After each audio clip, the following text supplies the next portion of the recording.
اچھا، اب اس میں آج جو اسلام آباد ہائی کورٹ کا جو فیصلہ ہے جی سر، انہوں نے کہا کہ جی یہ معاملہ ٹرائل کورٹ کو انہوں نے ریفر کیا، لیکن انہوں نے جو پیرا 7 ہے وہ بڑا امپورٹنٹ ہے. وہ کہہ رہے ہیں جی it would not be out of place to observe that law and order situation prevailing in Lahore is a sad state of affairs where the state is being prevented to carry out its obligation for complying with the orders of the court. Such defiance of the law is not acceptable in any civilized society. تو یہ تو انہوں نے عمران خان صاحب پہ بھی ایک بات کر دی ہے کہ بھئی آپ عدالت کے وارنٹ جو ہیں اس کو ایکسیپٹ نہیں کر رہے. جی تو اس پر اب خان صاحب کو اور ان کے ساتھیوں کو یہ نہیں سوچنا چاہیے کہ یہ مت کہیں کہ اگر لاہور ہائی کورٹ نے اگر کل صبح 10 بجے تک آپریشن روکا ہے تو یہ تحریک انصاف کی بہت بڑی فتح ہوگی. نہیں، فتح دیکھیں اس میں سمجھتا ہوں وی آر آل لوزر سر. فتح کسی کی نہیں ہے، ہم سارے اس میں لوزرز ہیں. آپ جتنا آپ پہ قانون لگتا ہے اتنا مجھ پہ ہی لگتا ہے. ایک وارنٹ آیا ہوا ہے، you have to comply with the warrant, لیکن نیچرلی آپ کا لیگل ریکورس ہے، آپ اس کو چیلنج کریں، آپ اس کو سسپینڈ کرانے کی کوشش کریں. اور جو چیف جسٹس صاحب نے کہا ہے بالکل کہ جی رٹ آف دا اسٹیٹ ہونی چاہیے، لیکن دیکھیں رٹ کا انفورسمنٹ کا بھی ایشو ہے یہاں کہ رٹ آپ انفورس کیسے کر رہے ہیں. ایک کیا آپ نے ایکسیسو فورس یوز کی؟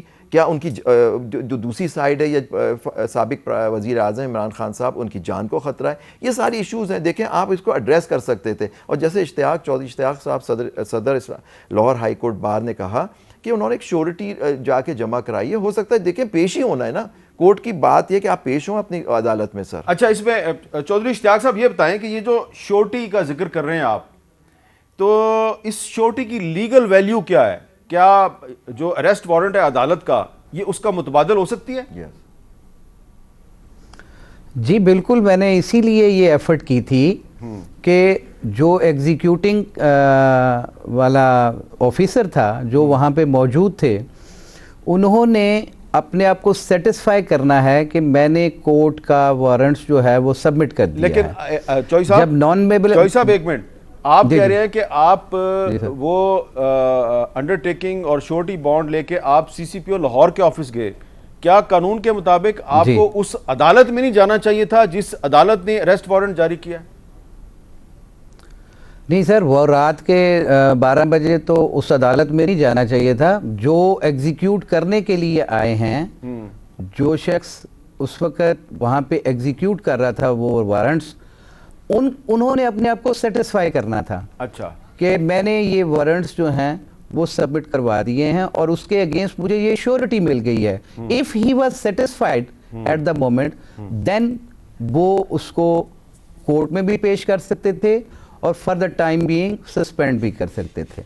لیکن انہوں نے وہ آپشن اویل نہیں کی بلکہ وہ آپریشن جاری رہا.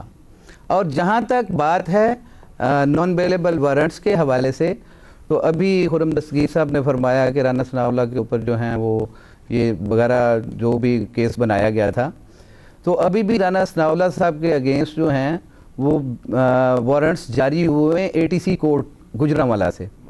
وہ تو نہیں ایگزیکیوٹ اس طرح سے ہو رہے. اس کے اوپر صرف اتنی رپورٹ آ گئی کہ جی میں نے انہیں ایگزیکیوٹ کرنے کے لیے گیا لیکن وہ وہاں پہ ملے نہیں ہیں. وہ وارنٹس بھی تو ہیں نا. تو اس طرح سے میں یہ کہتا ہوں کہ یہ وارنٹس کی جو کمپلائنس کے لیے جو طریقہ کار اختیار کیا گیا، 500-700 پولیس والے، پوری پنجاب کی پولیس وہاں پہ بلا کے جس طرح سے اس کا طریقہ کار اختیار کیا گیا. آپ کو یاد ہے کہ پچھلے جو وارنٹس وہاں پہ سبمٹ کرنے کے لیے گئے تھے تو وہ بھی تو وہاں پہ شبلی فراز صاحب نے وصول کیے، کوئی وائلنس نہیں ہوئی تھی. یہ بھی ہو سکتا تھا کہ وہاں پہ ان کے کنسرن دور کر کے خان صاحب کورٹ میں پیش ہو جاتے، اور ان کی ذمہ داری ہے کورٹ میں پیش ہونا. یہ نہیں ہے کہ انہوں نے مہربانی کرنی ہے. He is bound by law, he has to submit before the court.